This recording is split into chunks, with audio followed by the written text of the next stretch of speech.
In the last week's episode about Koshiwon, there was one story with a person with quite an extra character. That gave me an idea to read a few more stories about weird people for this week. I have no deep understanding in psychology, but people featured in today's stories seem to be in need of a professional help. I'm introducing these stories not to make fun of, nor to fan unnecessary fears about people with psychological issues. But I think these stories can serve as a reminder that there are people with issues and what kind of impact they can have on others around them when their issues are left unaddressed. This will be another non-paranormal episode, except for the last story, which offers an alternative paranormal explanation. But that's up to you to decide. So, here are 4 allegedly true stories from Korea about weird people among us. As always, handpicked, translated and narrated by your host, Anthony.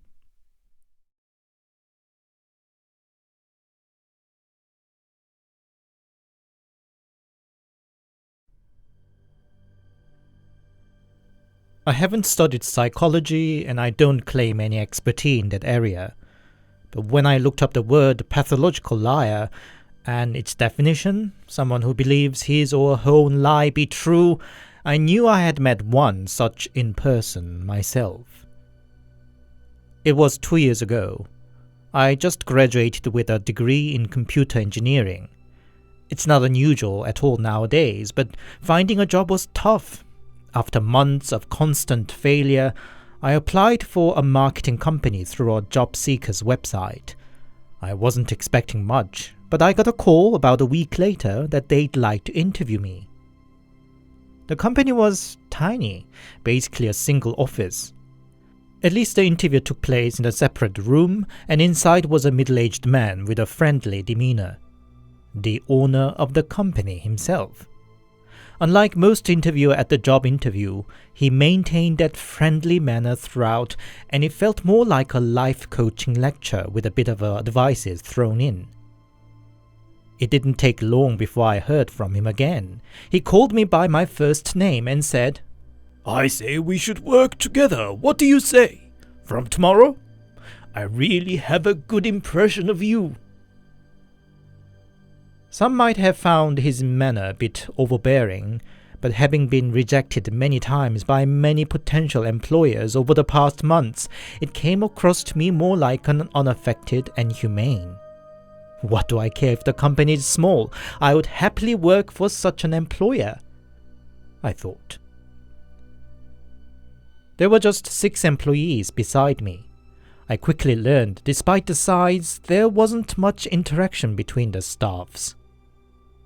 One day, after 2 weeks since I started working there, the company threw a staff dinner. My colleagues were clearly not very enthusiastic, especially the female staffs were constantly checking on their watch, ready to get out next given chance. For me, that was the first staff dinner in the new job, and I felt frustrated and confused. At the end of the dinner, one of the younger of the staffs stopped me and asked if I'd care to grab a beer with him.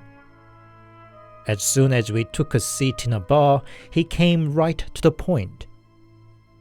"I'm telling you this because I'm worried about you. Most staffs are planning to leave the company soon. This company doesn't have a real business model, no assets. A matter of time that it goes bankrupt." It was confusing that he, who seemed not wanting to do anything with me, should now tell me all this.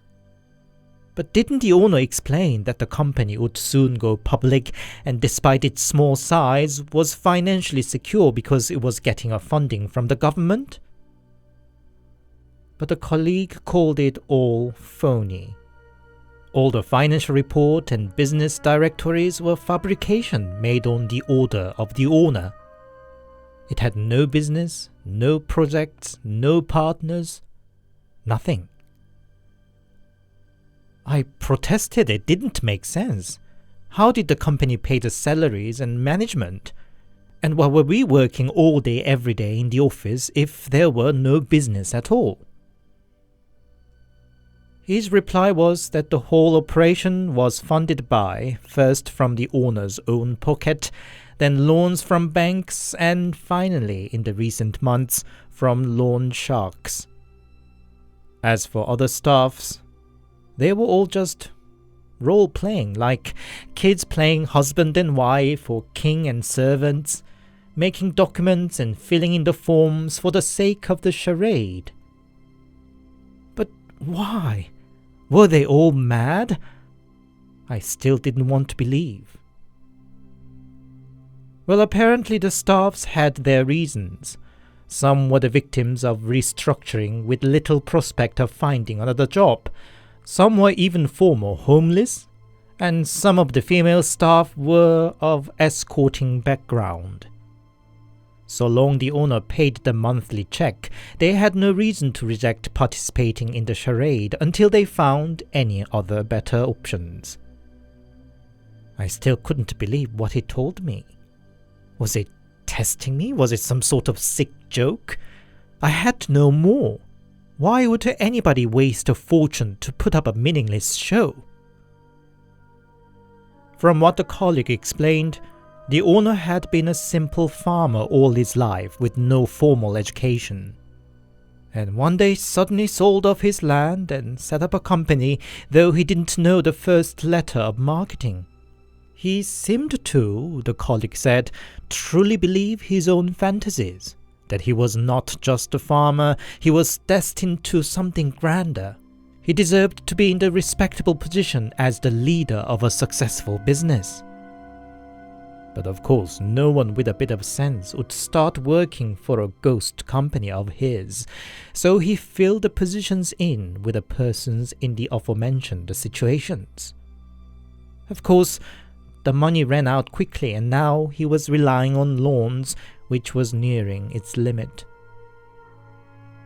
I started to see in the new light what were rather suspicious stories and braggings from the owner over the past couple of weeks, that he was a cancer survivor, practically risen from dead, that he was a big gang member as a young man, and how he won a fight against 10 guys, or that he was very close to the Prime Minister, practically brothers.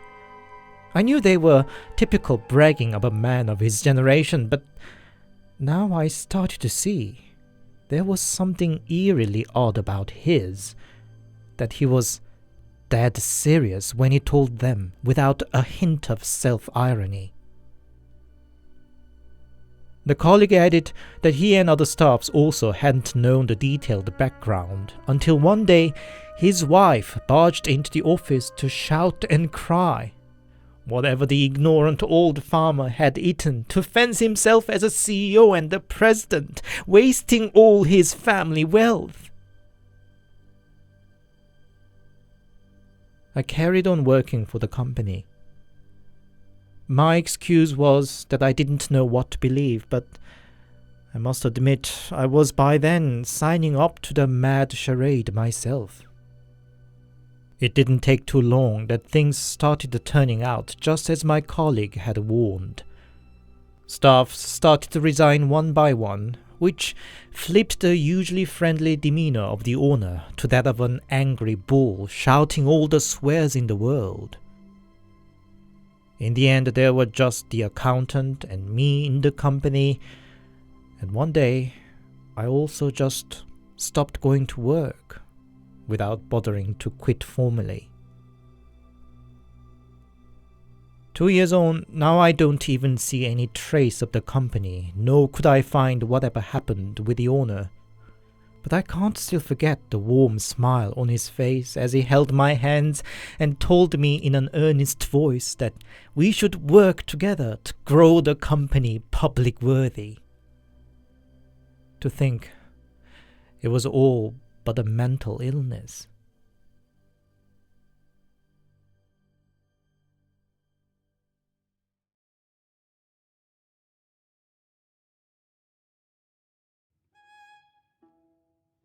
I served in the military for 2 years in Gyeonggi-do. The base was still before the modernization, and the old-fashioned barrack was cramped and dingy.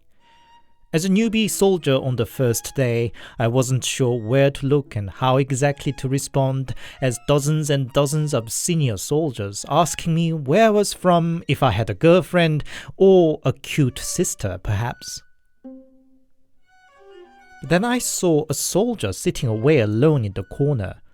This chubby guy had a dark shadow under his hazy eyes, and was mumbling something to himself as if living in his own world in this barrack full of fellow soldiers. He came to the base 5 months before me and had just become private first class, but he seemed already widely considered as a lost cause by others. His fat, slow body often failed to keep up with the various physical trainings or work. The platoon leader, vowing to make him lose weight, forbade him from using post-exchange. But this guy bribed his junior soldiers with a few pennies to buy him snacks from the PX.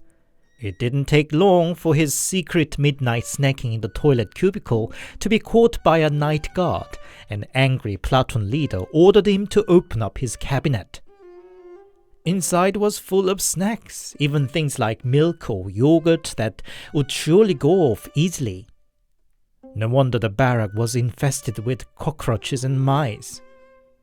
The platoon leader ordered him to run in his full gear as a punishment, and boy oh boy, he cried like a baby, his face messy with tears, snivel and saliva, and held onto his cabinet not to get dragged out. Even as a newbie private, I felt more a despise than sympathy for his behavior. His worst quirk was his obsession with sex. I'm sure he had never been a ladies' man and frankly was still a virgin, but he would be seen searching for AIDS and AIDS cure on the internet for some reason. Once he went to pee, it took forever, good 10 to 15 minutes. His seniors complained and blamed him, but he got away with an excuse that he had some physical issue and could not pee easily. It didn't take long that people noticed the real reason was because he was actually masturbating. I mean, occasional masturbation is natural, stuck in all guys' environment months in months out. But a normal person wouldn't do it every time he goes to pee and right at the urinal. He was of course on the special attention list and was exempted from most dreaded tasks like night watch duty at checkpoint. Anybody who experienced it would understand how boring, tiring job that is, suffering mosquitoes in summer and freezing cold in winter. One winter our base was on special training and everybody was out in the cold doing their part, except for him.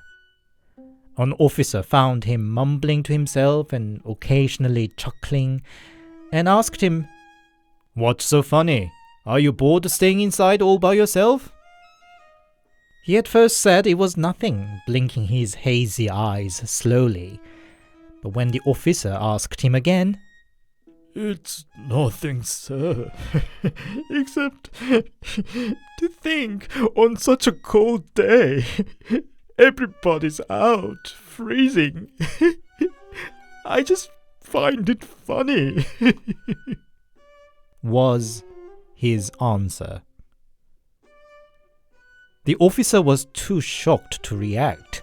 He thought to reprimand him, but full well knowing his reputation, he just let it slip.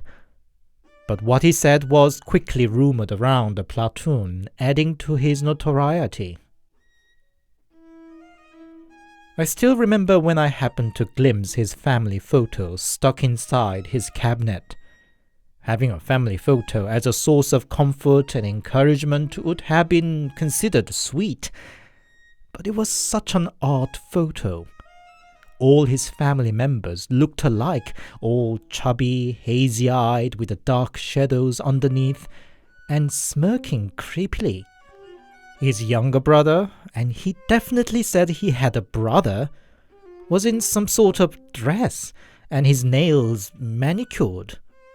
I've never seen such a weird family photo.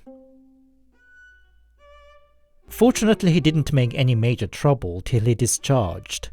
One could say he was more a victim to the current conscription system of Korean military service, but to think he chuckled at others having a hard time outside in the winter. I can't feel much sympathy.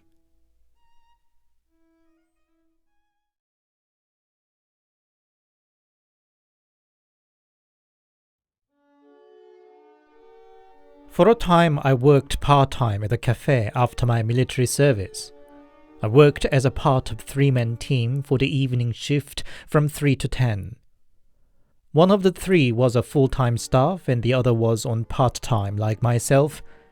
The other part-timer, I'll call him Mr. Tattoo because he had quite a few of them, seemed to be well settled down there already, very much on the body term with the full-time staff.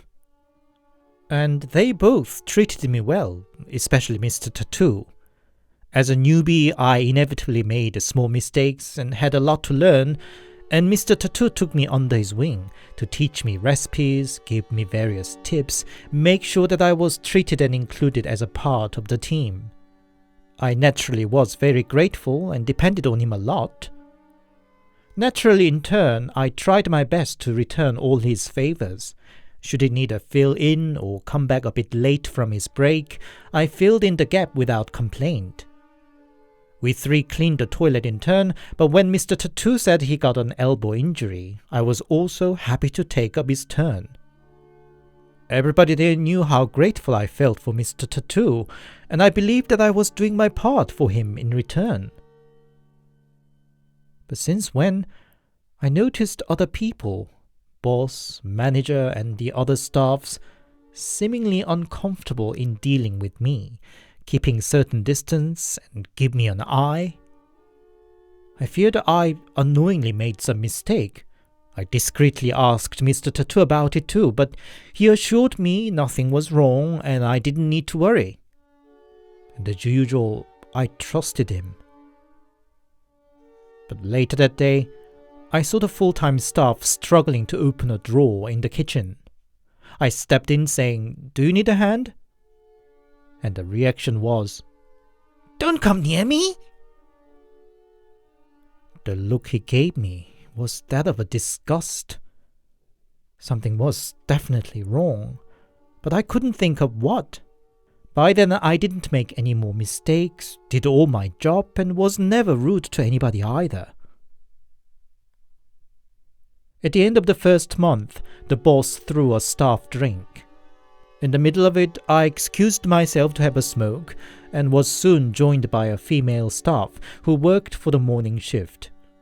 We had barely exchanged hellos thus far, but probably because I was so baffled about the situation I was in, I asked if she had heard others talking about me. She casually comforted me that I should take it easy, it was just a part-time work after all. After the smoke, I went to the toilet and sat in the cubicle, when I heard a couple of guys coming in. One of them was Mr. Tattoo, and he was talking about me. That he saw me spitting in the drink before serving it to the customer. Not only that, he claimed, he also saw me eating cakes from the fridge. And God, I would always badmouth about boss and manager. Wonder why I did all his favors? Because he knows all my secrets. I was dumbfounded, shaking in the cubicle. None of his claims was true. I trusted and relied on Mr. Tattoo so far, and he was making up all these stories and spreading behind my back. I wanted to burst out and call out his BS and insist my innocence. But Mr. Tattoo had been working there a long time, and everybody else seemed to like and trust him too. Would anybody take my side? I asked the female staff from the earlier to have a smoke outside once again, and talked about what I had just heard in the toilet. She calmly responded, "I know, he'd been telling me those stories too." I was desperate and tried to convince her that none of them was true and I was innocent. She looked at me a while and said, "I don't know you, but I have no reason not to trust you either. I have already suspected that Mr. Tattoo is a bit off. Again, it's just a part-time job. Do what you have to do, get your pay, and don't give a toss about everything else." I was still too distressed and had 3 cigarettes in a row, and the female staff thankfully kept my side all the while. When we came back in, Mr. Tattoo, ever so gleeful and friendly as usual, said, "What took you so long? Are you two hooking up or what?" I really wanted to punch that chuckling face right there and then. But before I could do anything, the female staff calmly looked straight back at him and said, "Lies don't last forever, Mr. Tattoo." Mr. Tattoo's smiling face didn't change a muscle and went back drinking and chatting with others. I took the female staff's advice. I avoided emotionally getting involved with anybody there and just did what I had to do and left after 6 months. I wonder what became of Mr. Tattoo. If he'd be still playing his deviant game on unsuspecting people around him, for whatever reason.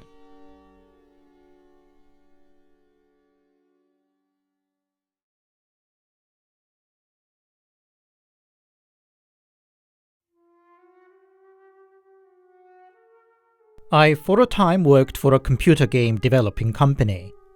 We were getting lots of new recruits at the time, including a new team manager. He was overall alright, but had a strange quirk that he insisted his staffs to have lunch together. It used to be more like some might choose to eat with other colleagues and others just by themselves. It was odd, but we just thought maybe it was his idea of team building and it shouldn't last long. Naturally, people went back to their past ways after some time, but the manager didn't seem to want to let it slip. He would call in his staffs one by one and insistently asked if they had lunch, if not why not, if did with whom, etc., etc. And when he was on the matter of lunch, he didn't behave like his usual self either, overbearing, obsessive, and losing temper easily for nothing. It carried on for months, and even the most easygoing of the staff started complaining why they should be treated like a boarding school student for a non-issue. One day we were having lunch. It was the new year, and the topic around the table moved to fortune-telling for the new year, if anybody knew any reputable shaman and so on. The newest recruit then said her mother was a shaman, and she too inherited a bit of a spiritual gift. What really shocked us was what she said next. "And you see, I see a spirit following around our manager." It wasn't just any ghost either, but that of one who starved to death. The ghost seemed to be particularly self-conscious by character, and would be very much obsessed with the matter of food and eating, who ate what, with whom, and so on. We were stunned because she didn't work there long enough to know our manager's quirk. We looked around if the manager was in the earshot, and soon flooded with the stories accumulated from the past few months. The new staff kept her calm all the while and explained that the ghost's obsession was taking over the manager only over the issue of food. "But it's okay, he won't last very long in the position," she added. At others' wide-eyed reaction, she seemed to have realized that she might have talked a bit too much. But lo and behold, just a few weeks later, somebody made a formal complaint about the manager's weird behavior to the upper line with the evidence of voice recording. And in the end, the manager was fired before his probation period ended. What the new staff had said turned out true. The manager himself seemed not sure why he should be fired and asked the staffs if he really said what he said on the voice recording. Whether it be because of the possession from the ghost or he was plain crazy, I cannot be sure, but I thought that would be the end of the story. A couple of years passed, and I happened to come across a post on a game developers forum. It was an anonymous complaint about the poster's boss, that he would call for an interview if his staff skips a meal or has lunch by himself, even though having lunch together as a group was strongly discouraged since the pandemic, and that many staffs were getting stressed out with the boss's incomprehensive obsession. It rang a bell in my mind, but I thought it should be just a coincidence. A few weeks later, I got a private message on the web community where I had posted a story about the odd team manager. It turned out somebody directed a poster on the game developers forum to my earlier account, and she wanted to talk with me about it. And so we did, in the chat room. It didn't take long to figure out her boss and my former team manager were the same person, but she seemed to be unwilling to believe in the story about the ghost or possession. Nevertheless, she added what she further observed about her boss. He would join lunch with other staffs, and occasionally in the middle of the meal he would smirk or talk to himself, and then go out to make a call, and come back to the table only to carry on weirdly smirk to himself again. His eyes even seemed lost focus, bit off. She also said the boss would take some sort of pill after lunch, and she heard other staff saying that it was a tranquilizer. Anyway, we were both spooked, but I didn't have anything more to tell her or help her, and our conversation ended awkwardly. Later, I talked about my ex-manager to a friend who is a professional shaman. My friend said he should know the presence of the ghost himself. What he needed was a cleansing ritual, but instead he was turning to psychiatric medicine to get by in the work situation. I couldn't understand. If he knew himself was possessed by a ghost, why would he let it be? I was shocked by what my friend said the next. The ghost for him is a succubus. He wouldn't let go of his ghost lover.